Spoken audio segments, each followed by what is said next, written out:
주님이 교회를 사랑하시는 그리스도께 저희들이 찬송드리고 또한 경배드립니다. 주님이 이 몸을 건강하게 세우시기 위해서 여러 가지 은사들을 이 교회에 허락해 주시는 것을 감사드립니다.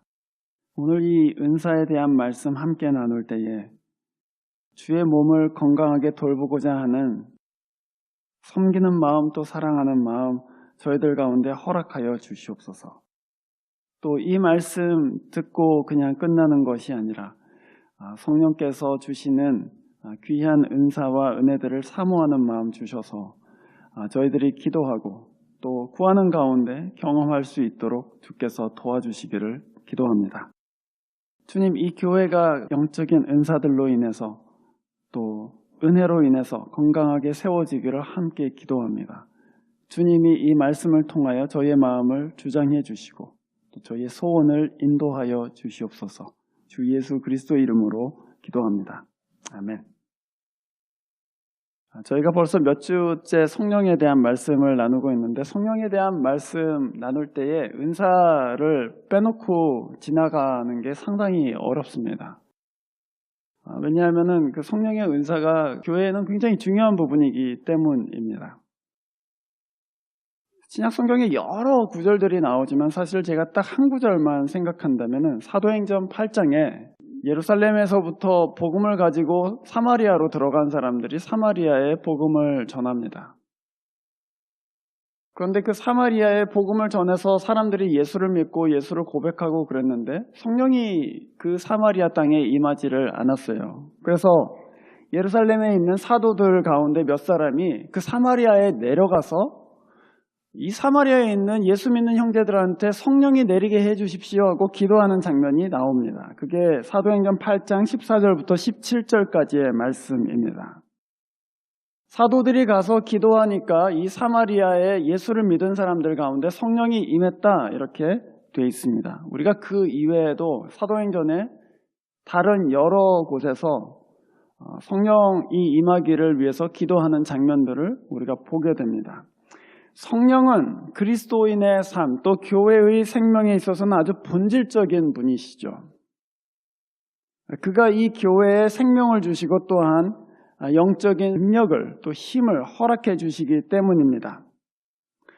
그런데 종종 이 성령의 은사에 대해서 얘기할 때, 성령의 나타나심에 대해서 얘기할 때에 많은 오해와 또 잘못된 사용들이 사실은 있습니다.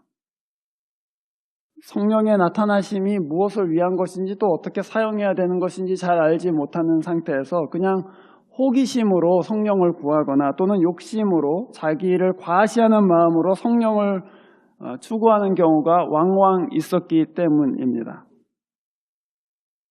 제가 전도사가 돼서 얼마 안 됐을 때 얘기인데 중동부 수련회를 한 20명, 30명 데리고 갔었어요. 근데 저도 그때 별로 경험이 없었고, 그리고 저도 젊은 목회자고 그래서 무조건 아이들이 성령을 받아야 된다 이렇게 생각했습니다.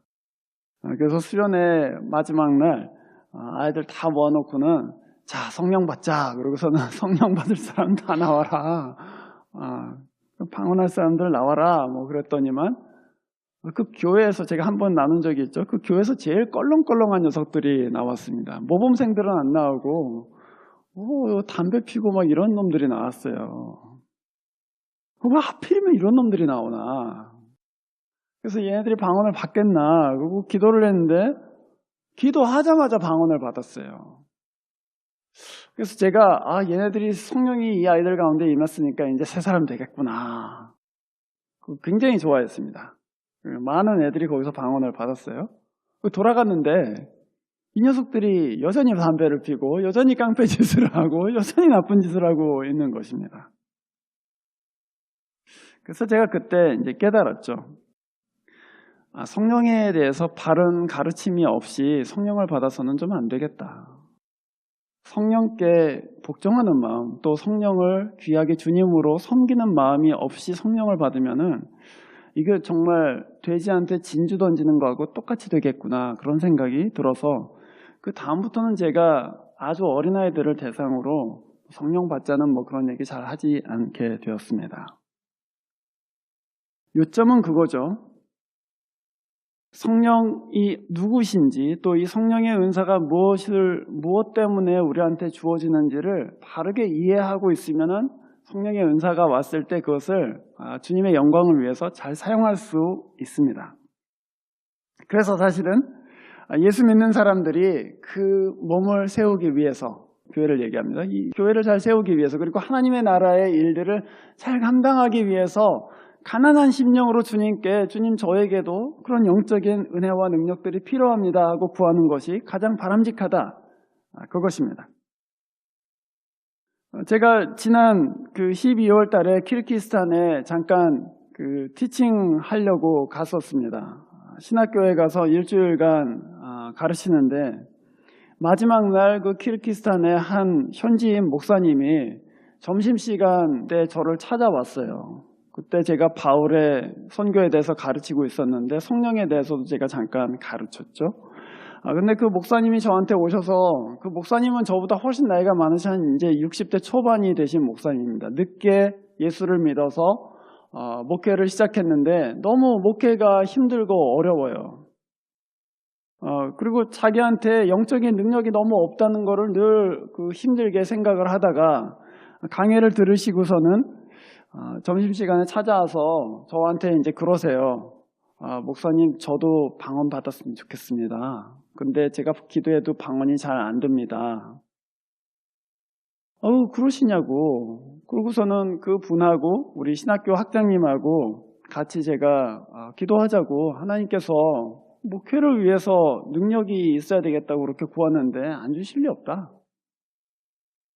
기도 시작했습니다. 기도 시작하고 5분도 되지 않아서 사실은 그냥 방언하세요. 하나님의 교회를 잘 섬기고 싶어서, 또 자기가 돌보는 양들한테 좋은 것을 주고 싶어서 하나님께 간절히 원하는 사람들에게 성령이 임하는 것, 그렇게 어려운 일이 아닙니다. 하나님께서 당연히 주시죠. 요한복음 10장 10절에는 주님께서 이렇게 말씀하셨습니다. 내가 온 것은 양으로 생명을 얻게 하고 더욱 풍성하게 얻게 하려는 것이다, 그렇게 얘기하셨습니다. 어떻게 그렇게 하실 수 있습니까? 성령이 우리 가운데 오셔서 생명을 시작하시고, 또한 그 성령께 우리가 간절히 구할 때, 주님 이 생명이 더 풍성하게 해 주십시오 하고 구할 때 그 성령께서 우리를 온전하게 다스리시고, 그냥 임하신 것이 아니라 우리의 생각을 다스리시고 우리의 마음을 다스리시고 우리의 말하는 것, 행동하는 것을 다스리기 시작하시면서 그 생명이 더욱더 풍성하게 드러나기 시작하는 것이죠. 그래서 우리가 성령이 어떤 분이신지를 알고 구하는 것이 굉장히 중요하다, 그것입니다. 오늘 여러분 저와 함께 성령의 은사, 특별히 방언에 대해서 알아보려고 하는데요. 성령의 은사는 사실 두 가지 종류가 있습니다. 오늘 우리가 이 본문에서 본 것은 보통 우리가 얘기하는 초자연적인 은사라고 얘기합니다. 여러분이 고린도전서 12장 8절부터 10절을 한번 보시죠. 12장 8절부터 10절까지를 보시면 거기에 대표적인 초자연적인 은사들이 나옵니다. 그래서 지혜의 말씀, 또 지식의 말씀, 또 병을 고치는 능력들, 또 능력을 행하는 것, 영을 분별하는 것, 방언, 또 방언 통역, 이런 것들을 보통 우리가 초자연적인 은사라고 얘기합니다. 그 반면에 자연적인 은사도 있습니다. 성령의 은사인데 자연적인 은사도 있어요. 그것은 로마서 12장 6절부터 8절까지를 보시면 대표적인 자연적인 은사들이 나옵니다.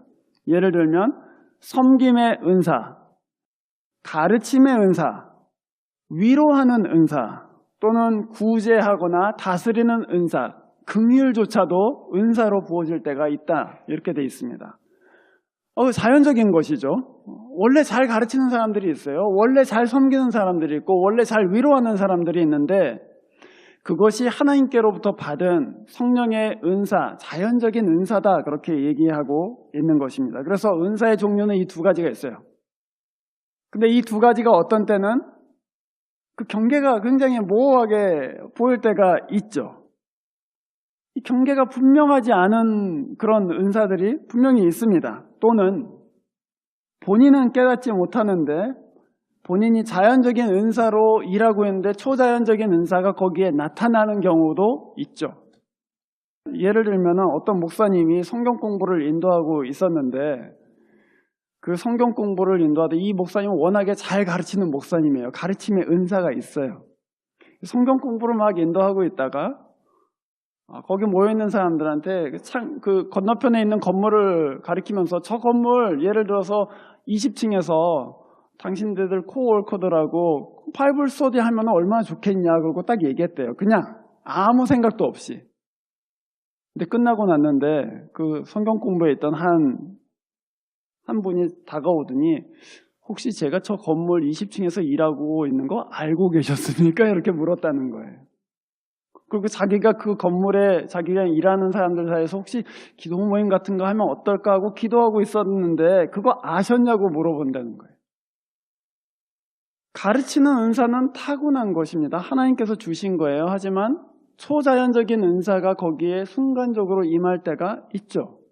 그래서 나는 원래 잘하는 대로 가르치고 있지만 거기에 특별한 하나님의 능력이 임할 때가 있습니다. 그래서 그 경계가 어떤 때는 좀 모호하게 보일 때도 있죠. 그렇게 우리가 그 은사를 자연적인 은사와 초자연적인 은사 그리고 그 사이에 이 오버랩되는 부분이 있다 그렇게 알 수 있습니다. 그 은사를 어떻게 사용할 것인가 은사에 대한 몇 가지 원칙이 있습니다.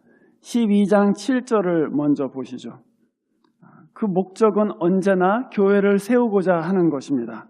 각 사람에게 성령이 나타나는 것을 주시는 이유는 공동의 이익을 위한 것이다. 그리스도의 몸을 세우기 위한 것이다. 그게 첫 번째 원칙이에요. 항상 은사는 그리스도의 몸을 세우기 위해서 사용하는 것이 맞습니다. 여러분이 잘 가르치는 사람이다. 또는 여러분이 워낙에 긍휼이 많다 그러면 여러분 그거 주의 몸을 위해서 사용하십시오. 여러분이 혹시 나는 위로의 은사가 있다. 내가 좀 이렇게 얘기해 주면은 금방 위로를 받고 마음이 풀어진다. 여러분 그거 사용하세요. 그 교회를 위해서 사용하시는 것이 맞습니다. 주의 영광을 위해서 반드시 사용하시기를 바랍니다. 두 번째로 12장 11절을 보십시오. 모든 일은 한 분이신 같은 성령이 하시며 그가 원하시는 대로 각 사람에게 은사를 나눠주십니다. 이렇게 되어 있습니다. 은사는 우리가 마음대로 오게 할 수도 없고 또 가게 할 수도 없습니다. 그거는 항상 성령께서 우리한테 주시는 것이죠. 성령께서 어떤 은사를 주실지도 성령이 직접 결정하시고 어느 때에 걷어갈지도 결정하십니다. 꼭 우리가 무슨 죄를 지어서 성령께서 은사를 걷어가시는 것이 아닙니다. 교회사에 나타난 유명한 목사님들 가운데 초기에는 성령의 은사가 강력하게 나타나는데 후기로 가면 갈수록 성령의 은사가 없어지는 분들이 계세요. 많이 계십니다. 그 중에 대표적인 분이 존 웨슬리 목사님이죠. 젊었을 때는 성령의 은사가 아주 강력하게 나타났습니다. 그러나 나이가 들면서 노년으로 갈수록 성령의 은사가 점점 없어지는데 존 웨슬리 목사님이 기도를 덜 해서 없어졌을까요? 존 웨슬리 목사님이 혹시 남모르게 죄를 지어갖고 성령의 은사가 없어졌을까요? 저는 그렇게 생각하지 않습니다.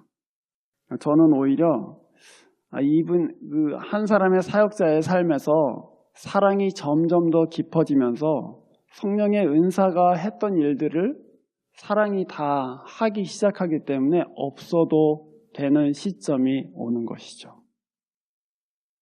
그리스도의 몸을 세우는 것은 사실 은사 자체는 아닙니다. 그리스도의 몸을 진짜 세우는 것은 그리스도의 사랑입니다. 그래서 그 사랑이 우리 마음 가운데 깊어지면 깊어질수록 초자연적인 은사를 통해서 세워졌던 교회가 이제는 성령의 사람, 사랑의 사람이 된 그 사람으로 인해서 세워지게 되는 거예요, 사실은. 그래서 특별한 초자연적인 은사가 나타나지 않아도 이 교회가 건강하게 잘 세워지는 것입니다. 그게 동기죠. 사랑을 동기로 해서 그리스도께서 주신 은사, 성령이 주신 은사들을 사용하라 그것입니다. 그것은 동시에 그 은사를 사용하는 사람이 다만 도구가 아니라 그 은사를 사용하는 가운데 형제를 자매를 깊게 사랑하게 되는 그 성령의 사람으로 바꾸어가는 그 프로세스가 진행된다. 그것도 함께 포함되어 있습니다. 마지막으로 은사를 사용할 때 어떻게 할 것인가 14장 40절 말씀을 보십시오. 은사를 사용할 때 바울이 이렇게 얘기하죠. 모든 일을 적절하게 질서 있게 품위 있게 해야 한다. 그렇게 얘기합니다. 은사 받았다고 해서 아무 때나 막 은사를 사용하고 내가 예언해 줄게. 어디 가서 기도하자. 그렇게 하는 게 아니에요. 사실은. 교회의 권위 아래서 질서 있게 그리고 품위 있게 하는 것이 중요하다. 그것입니다. 그것이 은사에 대한 몇 가지 원칙들입니다. 여러분이 오늘 읽으신 이 고린도전서 14장 말씀, 우리가 보통 은사장이라고 하면 고린도전서 12장, 13장, 14장 그렇게 얘기하는데요. 특별히 12장과 14장에 은사에 대한 말씀이 많이 나와 있습니다. 그런데 그 사이에 고린도전서 13장은 보통 우리가 사랑장이다 라고 부르는 사랑에 관한 한 장 전체 말씀이 기록되어 있습니다. 이 은사장이라고 하는 12장과 14장에서 주로 얘기하고 있는 은사는 두 가지입니다. 하나는 방언이고 하나는 예언이에요. 제 생각에는 왜 여러 가지 초자연적인 은사가 있는데 그 중에서 하필 방언하고 예언을 집중적으로 말할까 생각해 보았습니다. 제 생각에는 두 가지 이유가 있는 것 같습니다. 첫 번째는 방언이 가장 빈번하게 나타나는 성령의 은사이기 때문입니다. 가장 빈번하게 나타나요. 다른 은사들은 사실 드물게 나타납니다. 방언 통변하는 사람 저는 한 번도 사실 본 적은 없습니다. 들어본 적은 있지만 통변하는 것 자체를 본 적은 없어요.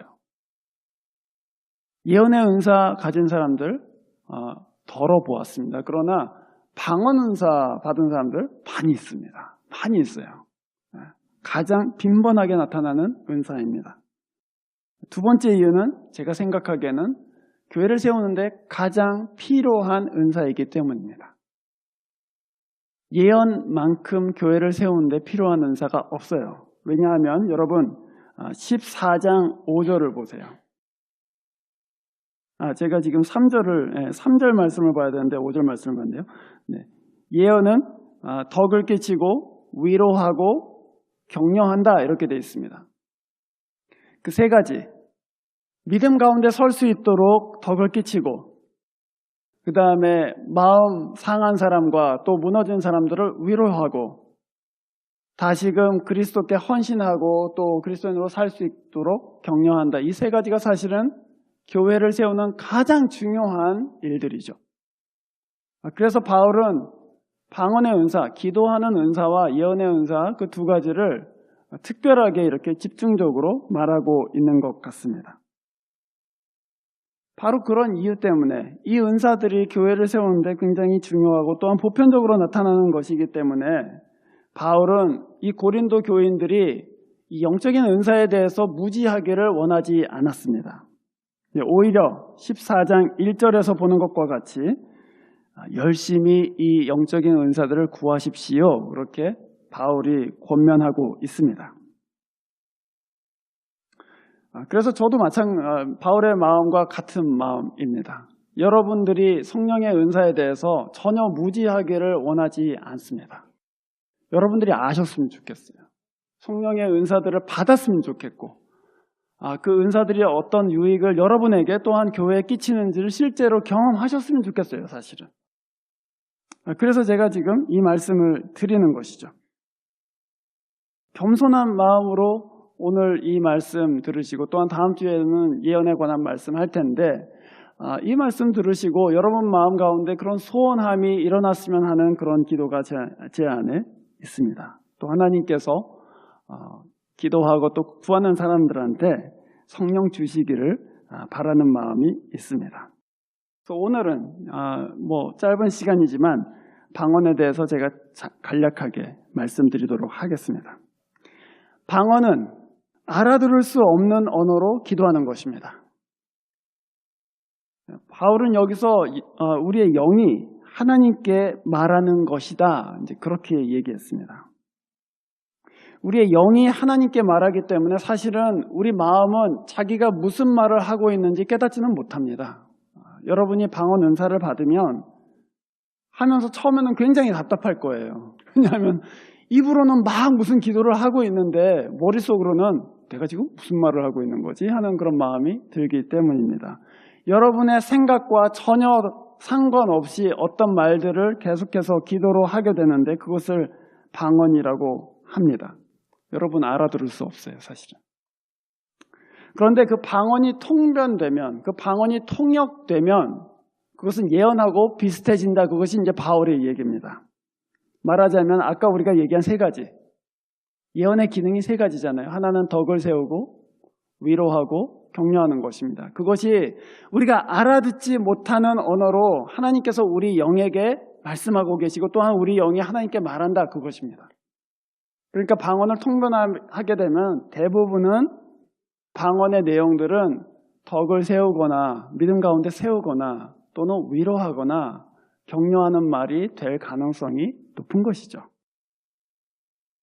우리가 이 방언의 내용에 대해서 한번 명확하게 이 성경에 나온 것을 보게 됩니다. 그것이 사도행전 2장 11절 말씀입니다. 오순절 성령 강림이 임했을 때 그 성령은 여러 사람들이 각 나라 말로 방언하도록 만들었습니다. 우리가 지금 하고 있는 방언은 대부분은 외국어가 아니라 알아들을 수 없는 언어이지만 오순절 성령 강림 때는 알아들을 수 있는 다른 나라 말로 갑자기 방언하기 시작했어요. 외국어 모르는데 갑자기 외국어로 말하기 시작했다는 것이죠. 근데 그 말을 듣고 사람들이 갑자기 놀라면서 하나님의 큰 일을 들었다 이렇게 얘기했어요. 방언의 내용을 알아들은 거예요. 그 내용이 뭐였냐면 하나님께서 하고 계시는 또 하실 큰 일을 들었다. 하나님의 구원에 대해서 들었다 그거예요.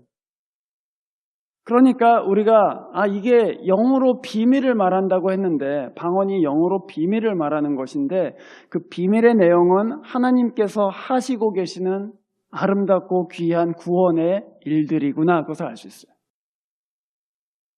말하자면 방언은 성령께서 우리 영에게 말씀하시는 것이죠. 우리 영에게 하나님의 큰 일, 구원의 소식, 하나님의 격려와 위로를 말씀해 주시는 것이라는 것을 알 수 있게 됩니다. 알아들을 수 없어도 영에는 유익하다 그것입니다. 그것이 이제 가장 저희들한테 이해되지 않는 부분이죠. 그래서 이제 방언의 내용을 우리가 얘기할 때 하나님의 비밀을 얘기하거나 또는 14장 15절에 나와 있는 것처럼 하나님을 찬송하거나 또는 17절에 있는 것처럼 감사하거나 16절에 있는 것처럼 축복하는 내용이 그 방언 가운데에 있습니다. 그럼 여러분이 아마 그렇게 저한테 물으실 거예요. 목사님, 제가 알겠는데 제가 알지도 못하는, 이해하지도 못하는 언어로 기도하는 것이 무슨 유익이 있습니까? 이렇게 물으실 수 있어요. 저는 방언의 유익에 대해서 세 가지로 말씀드릴 수 있습니다. 첫 번째로 여러분이 무엇을 위해서 어떻게 기도해야 될지 알지 못할 때 방언으로 기도하실 수 있습니다. 여러분이 어떤 상황에 대해서 기도할 때 무엇이 하나님의 뜻인지 알지 못해요, 사실은. 이 사람을 위해서 기도하는데 그냥 내가 원하는 대로 기도하는 것이 과연 하나님의 뜻에 합한 것인가? 분명히 여러분이 기도에 깊이 들어가신 분들은 이거 그냥 이 문제 해결해 달라고 하는 게 하나님의 뜻인가? 판단이 서지 않을 때가 있어요. 그럴 때 방언으로 기도해요. 하나님, 제가 제 지혜로는 어떻게 기도해야 될지 모르겠지만 주님께서 제 입술을 열어서 기도할 수 있게 해주시기를 바랍니다. 그러고서는 방언으로 기도하는 거예요, 사실은. 누군가를 위해서 어떻게 기도해야 될지 모를 때 중보하면서 방언으로 기도하실 수 있습니다. 두 번째, 14장 14절을 보시면 이렇게 돼 있죠. 내가 방언으로 기도하면 내 영은 기도하지만 내 마음은 아무런 열매를 얻지 못합니다. 그렇게 얘기했어요. 내 마음은 깨닫지 못하기 때문에 유익을 받지는 못합니다. 내 마음은 좀 답답할 때도 있어요. 그러나 내 영은 기도하고 있기 때문에 그 영이 주 안에서 강건해진다, 그 얘기입니다. 내 마음은 무슨 말인지 깨닫지 못하는데 내 영은 알고 그 말씀을 믿고 흡수하여서 새롭게 되고 강건하게 된다, 그 얘기예요. 여러분 혹시 이것을 좀 헷갈리게 생각하실 수도 있는데 이렇게 생각하시면 됩니다. 우리 마음하고 영은 조금 틀려요. 마음은 우리가 우리 자신이 품고 있는 생각이고 또한 우리가 알고 있는 내용들을 마음에 품는 것이죠. 그러나 영은 우리 몸에 생명을 주는 faculty입니다. 주님이 영을 불어넣으셔서 살아있는 몸이 되게 하시잖아요. 우리가 이해할 수 없는 가장 영적인 부분들을 관장하고 있는 곳이 영입니다. 그런데 그 영은 우리가 우리의 영도 우리가 알 수가 없어요, 사실은.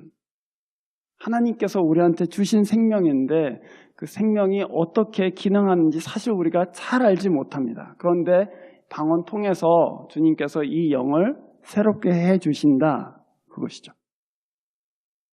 그거를 이렇게 설명할 수 있습니다. 여러분이 빌립보서 4장 6절과 7절을 보면 아무것도 염려하지 말고 모든 일을 감사함으로 하나님께 아뢰라, 그렇게 되어 있잖아요. 그런데 맨 끝에 어떻게 주님께서 약속하시냐면 그러면 너희 이해를 뛰어넘는 하나님의 평화가 너희 마음과 생각을 지키실 것이다, 그렇게 얘기했어요. 그게 무슨 얘기냐면 내 마음은 지금 이 상황 때문에 굉장히 복잡하고 힘든데 근데 기도하고 하나님의 얼굴을 구하고 하니까 지금 상황은 아무것도 달라진 것이 없고 아무런 변화가 있지 않은데 내 마음 가운데에 알지 못하는, 내가 이해할 수 없는 평화가 임한다는 거예요. 무슨 얘기냐면 기도를 처음 시작했을 때는 이것 때문에 죽을 지경이었는데 아무것도 안 바뀌었어요, 사실은. 근데 기도하고 성령께서 우리 영에게 말하자면 평화를 주신 거예요. 그래서 왠지 모르겠는데 이거 괜찮겠다. 이거 그냥 잘 넘어갈 수 있겠다. 그리고 혹시 일이 좀 안 좋아져도 괜찮다. 이해할 수 없어요. 왜 그런지 이해할 수 없어요. 하지만 하나님께서 하실 거라는 생각이 들어요. 그래서 우리 마음 가운데 이해할 수 없는, 우리 지각으로 이해할 수 없는 평화가 임한다는 거예요. 그게 방언 기도 가운데 임해요. 이해할 수 없지만 하나님께 쏟아놓고 또 하나님께서 하시는 말씀을 내 영이 들으면서 그 영이 우리에게 괜찮아 라고 얘기해요. 그래서 그 기도 가운데 우리 영이 근심에서 해방되기도 하고 또 요동하던 마음이 굳건하게 믿음 가운데 서기도 하는 것이죠. 그래서 이 방언이 우리가 이해할 수 없으나 유익하다는 것입니다. 그게 두 번째 유익이에요.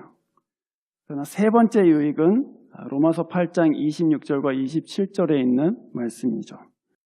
거기에 보면 우리는 다 어떻게 기도해야 될지 알지 못하지만 성령께서 깊은 탄식 가운데 성도를 위하여 간구하신다, 이렇게 되어 있습니다. 방언으로 여러분이 기도하시면 그 방언 가운데로 깊이 들어가기 시작하면 무슨 말 하는지는 알지 못하겠는데 하나님의 마음이 느껴질 때가 있습니다. 누군가를 위해서 기도할 때 그런 일들이 많이 일어납니다, 사실. 누군가를 위해서 중보하는데 처음에는 어떻게 기도해야 될지 모르니까 그냥 기도하잖아요, 방언으로. 한참 기도하고 있는데 하나님이 이 사람을 향해서 품고 계신 마음이 어떤 마음인지 내 마음속에 들어오는 그런 경험들이 생겨요. 그래서 나는 이 사람에 대해서 이렇게 생각하고 있었는데 하나님의 눈으로 보면서 다른 마음을 품게 돼요, 사실은.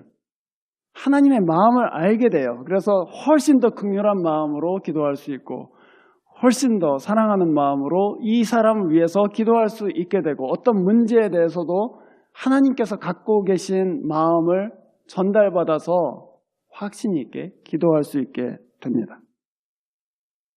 말하자면 성령의 깊은 탄식 가운데 같이 들어가게 된다. 그런 얘기가 되겠습니다. 그게 이제 방언 기도할 때 우리가 누리게 되는 세 가지 유익이라고 할 수 있습니다. 제가 경험한 것이기도 하죠. 성령의 은사들을 잘 알고 계신 분들, 또 그분들이 조언하는 바에 의하면 방언을 통해서 성령께서는 우리에게 대표적으로 두 가지 일을 행하신다고 그렇게 얘기합니다. 하나는 purifying, 우리 영혼을 정화시키는 것이고, 또 하나는 quickening, 그 영혼을 살리는 것입니다. 여러분, 우리가 방언으로 기도할 때에 우리 영이 하나님께서 싫어하시는 것들에 대해서 싫어하는 마음을 품기 시작해요. 그리고 하나님께서 기뻐하시는 것에 대해서 기뻐하는 마음을 품기 시작합니다. 그래서 우리가 의지적으로 결정하지 않았는데 방언으로 기도하다가 그냥 마음이 바뀌는 경우들이 생겨요. 이거 그만둬야 되겠다 이제. 그리고 아예 그 테이스트 자체가 끊어져 버리는 경우가 생겨요. 그리고 또 어떤 일들, 하나님께서 기뻐하시는 일들에 대해서 이 디자이어가 생기기도 하는 그런 것이죠. 그게 이제 퓨리파잉 하는 것입니다. 우리 마음을 성령께서 정결하게 만들어주세요. 하나님께서 기뻐하시는 것은 폴수하게 만드시고, 하나님께서 싫어하시는 것은 버리게 만들면서 우리 마음이 정결하게 되는 것이죠. 그러나 또 한편으로는 그 마음을 하나님께서 살게 만드세요. 훨씬 더 강한 힘을 가지고 살게 만드시는데, 그것을 우리가 영어로 quickening 그렇게 얘기합니다. 기도하다가 이게 낙심할 일이 아니구나 하는 것을 알게 돼요. 기도하다가 그 말 내가 잘못했구나, 가서 용서를 빌어야 되겠구나 하고 알게 됩니다. 기도하다가 내가 이런 것들을 사모하고 좋아했었는데 내가 그렇게 살아서는 안 되겠구나 하는 것을 갑자기 깨닫게 돼요. 그래서 하나님께서는 이 방언 통해서 신자가 하나님을 향해서 자랄 수 있도록 새 생명을 계속해서 불어넣어 주시는 것이죠. 자, 그러면 마지막으로 이제 어떻게 할 거냐, 그렇죠? 방언에 대해서 여러 가지로 배워보았습니다. 뭘 할 것인가? 세 가지로. 교회는 무엇을 할 것인가? 저는 여러분이 은사를 구하시기를 바랍니다. 성령에 대해서 여러분 아시기를 저는 바라요. 그냥 고린도 전서에 그런 게 있대더라 이렇게 하지 마시고, 주님 여기에 있는 것이면 저도 경험하게 해 주십시오 하고 경험하도록 여러분이 함께 교회를 위해서, 또한 교회에 이런 성령의 은사들이 풍성하게 임하도록 함께 기도하시면 좋겠습니다. 두 번째, 방언하는 사람들은 어떻게 할 거냐? 그렇죠? 난 이미 방언하고 있다. 그러면 여러분, 방언하시는 분들은 그 기도의 은사라는 것을 기억하시길 바랍니다. 방언의 은사는 기도하는 은사입니다. 기도하셔야 됩니다. 방언으로 기도하셔야 돼요. 특별히 방언하는 사람들끼리 같이 기도하시기를 바랍니다. 우리가 함께 기도할 때 한 사람은 방언하는데 한 사람은 방언하지 못한다. 그럼 조금 시험 듭니다, 사실. 네. 알아듣지 못하는 소리로 막 방언하고 그래. 그리고 막 받아대기도 하고 그래요. 그런데 여러분, 또 혼자만 방언하면은 이 방언하는 게 굉장히 어색하기 때문에 방언 잘 안 됩니다. 그러나 여러분이 방언 초기에 있을 때는 특별히 방언 같이 하는 사람들하고 함께 기도하실 수 있기를 바랍니다. 세 번째, 방언하는 사람들, 어떻게 기도해야 될지 모를 때 꼭 방언으로 기도하시기를 바랍니다. 하나님의 뜻을 구하면서, 그 마음을 알려달라고 깊이 하나님께 구하면서 방언으로 기도하실 수 있기를 바랍니다. 방언하시는 분들은 기도의 은사이기 때문에 교회를 위해서, 또 여러분 자신을 위해서 그 방언의 은사들을 자주 사용하실 수 있기를 바랍니다. 여러분 기도하실 때마다 방언으로 꼭 15분, 20분간 그렇게 방언하세요. 방언 받기를 원하는 사람들은 어떻게 해야 될 것인가? 사모하는 마음이 있으시고 또 방언 받기를 원하시면 오늘부터 기도하시기를 바랍니다. 방언 받도록 여러 번 기도해봤는데 방언이 임하지는 않았습니다. 그럼 그거 어떻게 합니까? 그러면은 방언하는 사람한테 부탁하시기를 바랍니다. 나를 위해서 기도해달라고. 그럴 사람이 없으면 저한테 오세요. 네. 토요일 새벽에 오셔서 또는 저한테 오셔서 방언 받기 원합니다. 그러면은 저랑 같이 기도하실 수 있습니다. 제가 방언을 주는 사람은 아닙니다. 네. 그거를 분명하게 생각하셨으면 좋겠어요. 제가 방언 주는 사람은 아닙니다. 그러나 제가 앞에서 말씀드린 것처럼 사마리아에 성령이 임하지 않았을 때 그 사람들이 안 구했겠어요, 여러분? 성령에 대해서 배웠는데 그 사람들이 안 구했겠냐고요. 구했지만 무슨 이유인지 몰라도 임하지 않았어요. 그래서 예루살렘에 있는 사도들이 와서 기도하고 바로 성령 받은 것입니다. 저는 그것이 이 교회를 겸손하게 만드는 길이라고 생각합니다. 내가 그냥 하나님과 직통으로 물론 그렇게 해서 방언 받는 경우도 있죠. 은사 받는 경우도 있습니다. 그러나 어떤 많은 경우에는 누군가한테 가서 나를 위해서 기도해달라고 그렇게 청하게 되고, 그리고 청함을 받은 사람이 무슨 능력이 있는 것은 아니지만 내가 그 기도하겠다고 해서 기도할 때 방언의 은사들 또 성령의 은사들이 임하는 거 볼 수 있습니다. 그래서 여러분 무엇을 할 것인가 정리하자면 여러분이 사모하는 마음으로 하나님께서 주실 것을 기대하시고 기도하실 수 있기를 바랍니다. 열심히 구하세요. 그리고 도움이 필요하면은 주변에 은사 있는 사람들, 방언하는 사람들한테 위해서 기도해달라고.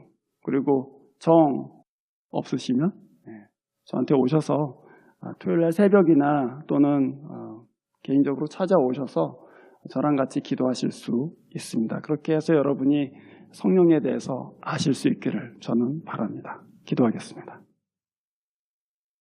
주님, 저희들 가운데 좋은 것을 주시는 하나님, 또 성령의 은사와 은혜들을 주시는 그 주님을 저희들이 찬송하고 또한 경배드립니다. 오늘 이 말씀 간략하게 나눴는데 주님, 말로만 그냥 이해하는 것이 아니라 사모하는 심령들에게는 하나님께서 정말 성령의 나타나심을 드러내 주시고 또 그것이 교회와 우리의 믿음에 유익하게 되도록 인도해 주시기를 간구합니다. 주님, 사람의 힘으로 세워지는 교회가 아닌 줄을 믿습니다. 성령께서 친히 개입해 주시고 또한 손 붙들어 주셔서 이 교회가 견고하게 또 건강하게 세워질 수 있도록 도와주시옵소서. 주 예수 그리스도 이름으로 기도합니다. 아멘.